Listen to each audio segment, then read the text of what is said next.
이 종목들은 대체 왜 오늘 시장에서 화제가 되었을까요? 하나씩 챙겨보도록 하겠습니다. LG이노텍부터 볼게요. 사실 이 종목은 그렇게 화제가 되지는 못했죠. 근데 이제 내일 실적 발표를 앞두고 있어서요. 주가 한번 챙기고 가겠습니다. 올 1분기 LG이노텍의 실적은 적자로 전환될 것으로 예상이 됩니다. 아무래도 주 고객사인 애플의 아이폰이 판매가 저조하다 보니 어쩔 수 없는 결과라고 볼 수가 있겠죠. 주가는 오늘 2% 넘는 조정이 나오는데요. 내일 그 실적 결과를 받은 투자자들의 판단은 어떤 방향으로 향할지 지켜볼 필요 있어 보입니다. 12만 1,500원 현재 기록되고 있습니다. 넷마블 볼까요? 2% 넘는 상승으로 진행이 되고 있는데요. 올 2분기에 BTS 월드를 비롯한 각종 신규 게임을 출시를 한다고 합니다. BTS 월드 말고도 BTS 방탄소년단을 소재로 한 신규 게임이 비밀리에 또 하나 이제 제작되고 있다라는 얘기가 나와요. BTS의 팬클럽이죠. 아미가 가만히 있겠습니까? 적극적으로 이제 나설 거고요. BTS 관련한 효과를 넷마블의 주가가 얼마나 반영할 수 있을 것인가 일단 기대는 모아지고 있는데요. 2% 넘는 상승 확인하고 갑니다. 14만 6천 원 기록되고 있습니다. 스튜디오 드래곤 보겠습니다. 올해 드라마로 인해서 매출이 1,500억 원은 달성할 것이라는 분석이 나옵니다. 지난해 1,000억 원 돌파를 했었는데요. 이제 이 수치가 점점점 늘어나고 있다는 것은 이 회사가 성장하고 있다라는 의미 아니겠습니까? 올 6월에 아스달 연대기라는 드라마가 방영된다고 하는데요. 이 성과가 실적을 아무래도 좌우하지 않을까 하는 전망도 나오고 있고요. 주가는 상승 탄력도를 조금 잃긴 했습니다만 지금 9만 3천 원 현재 강보합선 진행이 되고 있습니다. 폐기물 처리 관련주들 볼까요? 관련주도 이제 몇몇 부각이 되고 있는데 참 주가가 꾸준히 좀 올라가는 힘을 보여줍니다. 그중에 오늘은 KG ETS를 한번 볼 텐데요. 3% 넘는 상승 현재도 진행되고 있습니다. 과거에도 이 종목 저희 이 시간을 통해서 추천이 된 바 있습니다. 그 추천주를 내주신 그분과 함께 이야기를 또 나눠보도록 하겠습니다. 엔터주 볼까요? 엔터주를 매수한다면 지금이 적기다라고 증권가에서 속속들이 목소리가 나오고 있습니다. SM이 1% 넘는 상승, YG 2% 넘는 상승, YG 엔터테인먼트를 중심으로 퍼졌었던 그 노이즈, 그와 분위기 속에 그 안 좋은 분위기 속에 엔터주 일제히 급락이었는데요. 이제 진짜 사도 되는 것인지 산다면 뭘 사야 할지 고민을 한번 해보도록 하겠습니다. 비메모리 반도체주들 볼까요? 정부가 비메모리 반도체를 집중 육성하겠다. 이 중점 육성 산업 3대 산업 가운데 하나로 이것을 꼽습니다. 정부의 방향은 일관됩니다. 지난 3월에도 이 관련 이야기를 내놓았고요. 또 삼성그룹을 비롯한 대기업들도 이쪽을 한번 투자하겠다고 대규모로 계획을 내놓고 있습니다. 삼성그룹은 이번 달 중에 구체적인 계획을 내놓는다고 하는데 관련주를 뭘 봐야 될까요? 고민해 보도록 하겠습니다. 바이오주도 오늘 일제히 또 강세를 나타냅니다. 뚜렷하게 잡힌 이유는 없습니다만 셀트리온 3인방 괜찮고요. 코스닥 시총 상위 종목군들 가운데서는 신라젠의 움직임도 돋보였습니다. 외국인도 기관 투자자도 일단 순매수로 대응을 하고 있는 모습인데요. 이제 괜찮은 것인가? 한번 눈여겨보도록 할게요. 네, 오늘은 종목에 대한 이야기 유한타증권 영업부 송태영 과장과 함께 말씀 나눠보겠습니다. 과장님 어서 오세요. 네, 안녕하세요. 반갑습니다. 바이오주들 먼저 챙길게요. 삼성바이오로직스 이번 주에 실적 발표 외에는 바이오주에 대한 이벤트가 뭐 있나 그렇습니다. 근데 이게 투자자들의 자금, 큰 손들의 자금이 그냥 돌고 돌아서 바이오주들로 흘러 들어오는 것인지 아니면 진짜 매력도가 부각이 돼서 들어오는 것인지 판단을 못 내리겠어요. 일제히 상승세인데 어떤 판단 내리고 계십니까? 일단은 아직까지는 조금 더 지켜봐야 되지 않을까 이러한 생각이 조금 더 위에 있다라고 말씀을 좀 드릴 수 있을 것 같고요. 다만 이제 지난주 금요일 같은 경우에 사실 셀트리온이 사실상 한 5% 정도 상승을 했고 많이 올랐었죠. 예, 셀트리온 헬스케어 같은 경우에도 한 10% 정도의 상승을 하게 되면서 이제 바이오 업종에 대한 기조가 변하는 것이 아닌가 이런 느낌도 사실 받았던 것도 사실입니다. 하지만 아직까지 말씀하신 것처럼 별다른 모멘텀이 좀 부재했던 부분이 가장 좀 컸던 것 같고요. 다만 다만 이제 이 바이오 같은 경우에 지금 미국에서도 계속적으로 좀 바이오가 안 좋았어요. 메디케어 포롤 법안이 발의가 되게 되면서 사실 이 법안 같은 경우에 모든 보험에 대해서 혜택을 전 국민에게 확장을 하자 이런 법안 정책인데 네. 이게 사실은 뭐 정말 이렇게 될 거라고는 보여지지는 않기는 하지만 일단 약가에 대한 인하의 압력으로는 좀 작용을 할 수 있을 것 같습니다. 그렇게 된다라면 사실 미국의 바이오 업체들 같은 경우에 안 좋을 수 있겠지만 국내 업체들 같은 경우에는 반사적으로 수혜를 받을 수 있는 부분도 있기는 하거든요. 그런 점이 나중에 돌아서 이 긍정적인 영향으로도 미칠 수 있지 않을까 이렇게는 좀 기대를 해볼 수가 있을 것 같고요. 금요일 날 사실 셀트리온 급등에 대한 이제 주가 배경에 대해서 모 증권사에서 이제 주가 급등 배경 뭐 레포트 뭐 이렇게 해서 나온 게 있는데요. 사실 하반기의 실적 개선 기대감 이게 가장 주 논리였어요. 하지만 제가 봤을 때는 아직까지 그 부분까지는 좀 더 확인해야 될 부분이 많다라고 보여지는 부분이 많고요. 그리고 약가의 정말 이 약가가 어느 정도나 형성이 될 수 있을지 이 부분도 조금 더 확인을 해야 된다. 이렇게 좀 보여지고 있습니다. 아직까지는 그럼 투자를 적극적으로 해야 된다라는 목소리를 키우기에는 조금 무리가 있나요? 네, 일단은 제 의견을 글쎄요를 좀 드리는 편이고요. 네. 다만 지금 자체에 하나의 매력도가 있다는 건 뭐 하락폭이 너무 컸었고 그리고 움직임이 요 근래 거의 없었었다. 그렇기 때문에 순환매 시장에서는 당연히 한 번쯤은 돌 수 있을 것이다. 이렇게 정도로만 해석을 해볼 수가 있다라고 보여지고 있고요. 뭐 가장 빠르게 오는 모멘텀 정도라고 볼 수가 있는 게 5월 달에 있는 이제 암학회 관련된 이제 초록이 먼저 발표가 되잖아요. 네, 그 정도만 조금 예상을 해볼 수가 있을 것 같고 그 전까지는 사실 계속적으로 이런 뭐 티슈진 사태로 인해서 식약처가 점점 더 깐깐해지고 뭐 이런 부분이 더 안 좋게 영향을 미칠 수밖에 없지 않나 이렇게는 좀 보여지고 있습니다. 1분기 실적 발표 때 이 바이오주들 뭐 가운데 뭐 셀트리온을 비롯한 몇몇 이제 뭐 대장들이 깜짝 실적을 내놓는다든지 뭐 기저 효과라도 뭐 그런다든지 무슨 뉴스가 있지 않는 한 투자자들의 심리가 꾸준히 개선되기는 조금 무리가 있을 것 같아요. 추후 흐름 지켜보다가 저희도 이때는 됐는데라는 쯤에 과장님과 함께 또 이야기를 나눠보도록 하겠습니다. 바이오주는 아직 글쎄요이고요. 비메모리 반도체 관련주 뭐가 있을까요? 아직은 조금 영역이 뚜렷하지는 않은 것 같아요. 삼성전자도 뭐 비메모리 반도체 이제 투자한다는데 그럼 관련주로 볼 수도 있을 것 같고 어쨌건 정부가 이쪽을 육성하고자 하는 의지는 명확한 것 같은데요. 정부 정책에 맞설 이유는 없는 거죠? 그렇죠. 사실 뭐 정부 정책에 맞서게 된다라면 사실 돈이 흘러가는 쪽에서 나 혼자 소외감을 드는 경우가 많기 때문에 그런 부분에서 이제 정부 정책에 맞서지 말라는 증시의 격언을 사실 가슴 깊이 좀 새기는 것이 맞다라고 좀 보여지고 있습니다.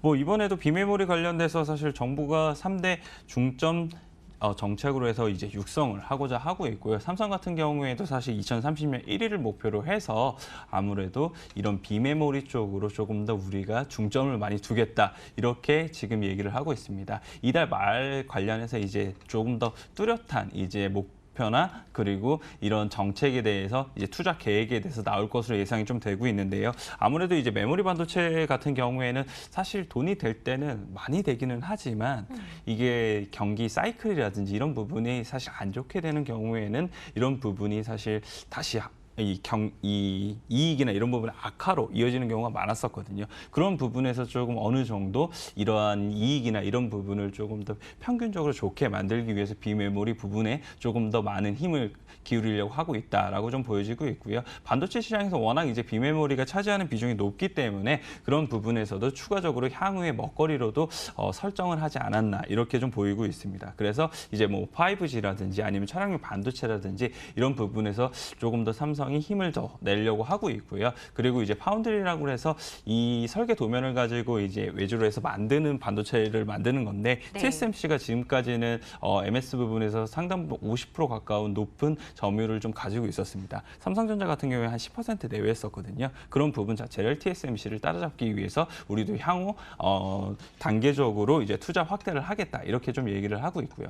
그에 따라서 이제 어떤 종목들이 이 비메모리 관련돼서 조금 더 수혜를 받을 것인가 이런 그러게요. 부분이 네. 계속적으로 이제 얘기가 나오고 있는데요. 그게 뭐 오늘 같은 궁금해요. 경우에 사실 뭐 테크인 같은 경우가 뭐 일반적으로 이 비메모리 관련돼서 수혜를 받을 수 있다라고 좀 얘기를 했었는데 이제 테크인의 자회사 같은 경우에 이제 비메모리 반도체 관련돼서 납품을 하고 있고 거기서 확대가 예상될 것이다. 이런 얘기가 나오게 되면서 오늘 좀 상승을 했다가 그 상승폭을 좀 줄여나가는 모습을 좀 보였었고요. 원익 IPS 같은 경우에도 워낙 그 이전부터 계속적인 이런 장비 일을 삼성 밴드에서 많이 해왔기 때문에 그런 부분이 아무래도 원익 IPS에게 추가적으로 계속 줄 수 있지 않을 것인가 이런 기대감도 상당히 많은 것 같아요. 그리고 이제 테스나 같은 경우에도 이제 후공정 업체에서 이제 검사 장비를 이제 주로 맡고 있는데요. 그런 이 테스나 같은 경우에도 사실 오늘 52주 신고가를 갱신하는 모습을 보였었거든요. 그런 부분 감안을 하게 되었을 때 시장 자체에 확실히 이런 비메모리에 관련된 조금 관심도나 아니면 그런 매기가 좀 쏠리고 있다. 이렇게는 보여지고 있습니다. 비메모리 반도체주. 형님의 의견은 좋아요. 네, 갈까요? 좋아요. 가고 눈여겨보시는 좋은 거 한 가지만 좀 꼽아주세요. 그럼 저희 한번 계속 추적하면서 한번 쫓아가 보게요. 조금 52주 신고가가 나서 좀 부담스럽기는 한데요. 테스나가 확실히 조금 움직임이나 이런 부분이 상당히 좀 좋다라고 좀 보여지는 부분이 있고요. 이 검사 장비를 아까도 말씀을 드렸었는데 검사 장비 후공정으로 인해서 상당히 예전부터 계속 기술력이 있다라고 좀 얘기가 나왔던 업체예요. 그렇기 네. 때문에 테스나 관련돼서 조금 관심 있게 보셨으면 좀 좋을 것 같고요. 거기에 플러스 한 종목 더 말씀을 드리면은 코세스라는 종목이 있습니다. 코세스라는 코세스, 종목이 있는데 네. 코세스 같은 경우에도 지금 2주 신고가 부근에 그래요? 위치를 좀 하고 있습니다. 그래서 이 두 업체들 같은 경우에 조금 비메모리 관련해서 조금 더 눈여겨 보셔야 되지 않을까 이렇게 좀 기대해 볼 수 있는 것 같습니다. 아직도 공부가 필요한가 봐요. 새로운 종목이 들리는 걸 보면요. 네. 아직 멀었습니다, 저도. 비메모리 반도체주 앞으로 계속 찾는 작업 할 거고요. 투자 의견 좋아요 찍겠습니다. 엔터주로 가볼까요? 오늘은 뭐 일제히 어느 정도의 반등을 주고 있는 상황인데요. 뭐 보고서들이 뭐 이런 얘기를 나오더라고요. 지금이 이제 사야 되는 시기다. 이제 조정 다 나왔다. 2분기부터는 각각의 모멘텀도 확실하다라고 얘기를 하고 있는데요. 과장님 같으면 뭐 사시겠어요? 근데 뭐 저희 대형 엔터사에서 살 수 있는 게 3개밖에 없어가지고 만약 사게 된다라면 그나마 JYP가 가장 좀 낫지 않을까 이렇게는 좀 기대를 해볼 수가 있는 것 같고요. 다만 이제 그 JYP를 사기 이전에 엔터주에 대한 시각부터 조금 더 정립을 하고 가야 되지 않을까 이렇게 좀 생각되고 있습니다. 사실 뭐 증권사에서는 지금이 엔터주에 대한 매수의 적기다라고 말을 하고 있는데 저는 좀 그런 부분에 대해서 일부는 뭐 저도 동의를 하지만 네. 길게 보기엔 조금 어렵지 않을까 이러한 시각을 좀 갖고 있습니다. 사실 뭐 다들 아시겠지만 이제 아티스트 논란에 의해서 조금 지금 일단 일단락이 되기는 했었지만 아티스트가 과연 이런 관리나 아니면 인적 자원에 따라서 너무 이제 이런 대형 엔터주들 같은 경우에 실적이 좌지우지가 좀 되는 모습을 좀 많이 그렇죠. 보이는 것 같아요. 네. 그렇게 되다 보니까 사실 뭐 이런 투자라든지 이런 부분은 좀 어느 정도 예상을 할 수가 있고 그리고 예상을 조금 더 상회했을 때 주가가 올라가잖아요. 그런데 이런 부분을 리스크로 좀 많이 작용을 할 수밖에 없지 않나 이렇게 좀 생각이 될 수밖에 없는 부분이 있고요. 그에 따라서는 예전에는 사실 프리미엄을 한 30배, 40배까지도 만약 준다 하더라도 이런 리스크가 발생을 하게 되면 아무래도 그런 30배가 20배로 줄어들 수밖에 없고 40배가 30배로밖에 줄어들 수밖에 없는 부분이기 때문에 그런 부분에서 과연 지금 계속적인 랠리를 보내기 위한 이런 프리미엄을 과연 정말 앞으로도 줄 수 있는가 이런 부분이 상당히 좀 퀘스천 마크로 달릴 수밖에 없지 않나 이렇게 생각이 되고 있고요. 다만 이제 이런 유튜브 시장에서 계속적으로 이제 개화가 되면서 좀 빠른 이제 성장을 보인다거나 그리고 이제 4월 달부터 이 대표 아이돌들이 다 컴백을 하게 되면서 그런 부분에서 회복은 분명히 1분기보다는 2분기가 좋아질 것으로 보이고 있는데 과연 그 실적에 대한 모멘텀이 어디까지 주가를 날려보낼 수 있을까 이런 부분에 대한 고민은 상당히 많아지는 시점이지 않을까 이렇게 생각되고 있습니다. 엔터주 전반적인 시각이 그렇게 좋지는 않으시군요. 아무래도 예전 같은 경우에 사실 엔터주 하면은 사실 한류에다 그리고 네. 지금 사실 경기가 안 좋았음에도 불구하고 유일하게 거의 성장하는 산업에다 거기에 뭐 이러한 리스크가 요 근래 거의 없었기 때문에 그런 부분에서 실적 추정도 어느 정도 가능하다 이러한 이제 논리가 맞게 되면서 사실 어마어마한 프리미엄을 받으면서 이제 주가 랠리가 계속적으로 됐었는데 그랬던 부분 자체에 하나가 조금 깨지게 되면서 지금까지 받아왔던 이런 프리미엄이 정말 적정한 것인가에 대한 한 가지 더 의문점이 한번 들지 않을까 이렇게 좀 생각되고 있습니다. BTS 관련주 어떻게 생각하세요? BTS 관련주요. 네. BTS 관련주 관련해서도 사실 워낙 많이 지금 존재를 하고 있기 때문에 네. 그런 부분에서 물론 잠깐 뭐 단발성으로 이런 부분에서 봤을 때는 뭐 투자의 아이디어로도 괜찮다라고 좀 보여지는 부분이 있고 실제로도 그렇게 움직이는 부분이 있고 그런 부분에서 봤을 때는 뭐 이런 계속적으로 투자 아이디어를 가져가시는 건 좋다라고 좀 보여지기는 하지만요. 장기적으로 봤을 때는 사실 BTS와 관련된 이 종목들이 과연 얼마나 수혜를 보는지는 사실 그렇게 모든 분들이 아시지 못하거든요. 네. 그런 부분을 감안하게 되었을 때에는 단발성으로 보는 게 맞지 이거를 장기적으로 끌고 가기에도 BTS는 좀 무리가 있지 않을까 이렇게는 좀 보여지고 있습니다. 참 쭉 얘기를 하면서도 의지할 곳 없네라는 생각을 하게 됩니다. 엔터주에 대한 투자 의견도 중간 정도로 갈까요? 네, 그렇습니다. 글쎄요 드릴게요.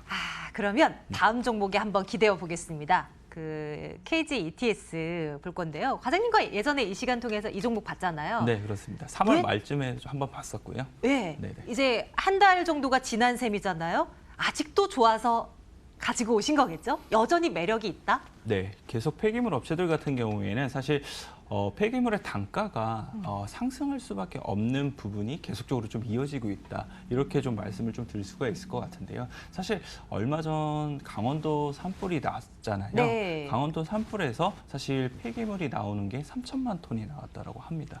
그 부분에 대해서 이 폐기물을 누군가는 또 다 치워야만 하는데 사실 폐기물 업체들 같은 경우 지금 환경부에서 까다로운 기준을 좀 적용을 하게 되면서 사실 폐기물 업체들이 지금 계속적으로 생기지 못하는 부분이 있어요. 그렇게 되면 나머지 있는 이제 플레이어들이 그만큼 더 많이 이제 폐기물을 처리를 해줘야 되는데 아무래도 수요와 공급의 논리에 의해서 공급은 적고 수요가 많다 보면 단가는 올라갈 수밖에 없잖아요. 그렇죠. 그런 부분 감안을 하게 되었을 때는 네. 일단 국내적으로 봐도 이런 부분이 상당히 좋을 수밖에 없다라고 좀 보여지고 있고요. 뭐 중국에서도 사실 이런 폐기물 관련돼서 예전에는 정말 많이 수입을 해왔습니다. 하지만 이제 환경 규제로 인해서 중국에서도 이제 폐기물을 더 이상 받지는 않거든요. 그런 부분을 놓고 본다 하더라도 역시나 이 국내의 폐기물 업체들 같은 경우에 호재로 좀 작용을 할 수밖에 없지 않나 이렇게 좀 보여지고 있고요. 사실 KG ETS 같은 경우에는 다른 폐기물 업체에 대비했을 때 주가는 그렇게 다이내믹하게 움직이지 않은 모습을 좀 보이고 있어요. 인선 ENT라든지 코엔텍이라든지 아니면 YN텍 같은 경우에는 대부분 신고가를 계속적으로 넘어서는 모습을 보이고 있는데 KG ETS는 그에 비해서 조금 약간은 조금 후발주자이지 않을까 이렇게 좀 보여지고 있는데 그런 부분에서 사실 너무 많이 오르는 업체들 같은 경우에 접근이 너무 어려우시기 때문에 그런 부분에서 만약 사시지 못하신 분들이라면 KG ETS 역시나 다시 한번 매수를 해보셔도 괜찮지 않을까 이렇게 좀 보이고 있고요. 이 업체 같은 경우에는 이 환경에너지 관련해서 이제 매출 비중이 70% 이상 되기 때문에 이런 부분에서 폐기물 관련된 이슈가 떠오를 때마다 뭐 아주 강한 모습을 보이지는 않지만 그래도 꾸준하게 올라갈 수 있을 만한 종목이지 않을까 이렇게 기대해 볼 수 있는 것 같습니다. 아무래도 많이 오른 타 종목과 키 맞추는 작업은 분명히 진행되지 않을까라는 전망입니다. KG ETS 내일장 탑픽이고 당연히 투자 의견 좋아요. 네. 예, 이렇게 가겠습니다. 자, 오늘 유한타증권 영업부 송태현 과장과 함께 종목에 대한 이야기 풀어봤습니다. 과장님 고맙습니다. 네, 감사합니다.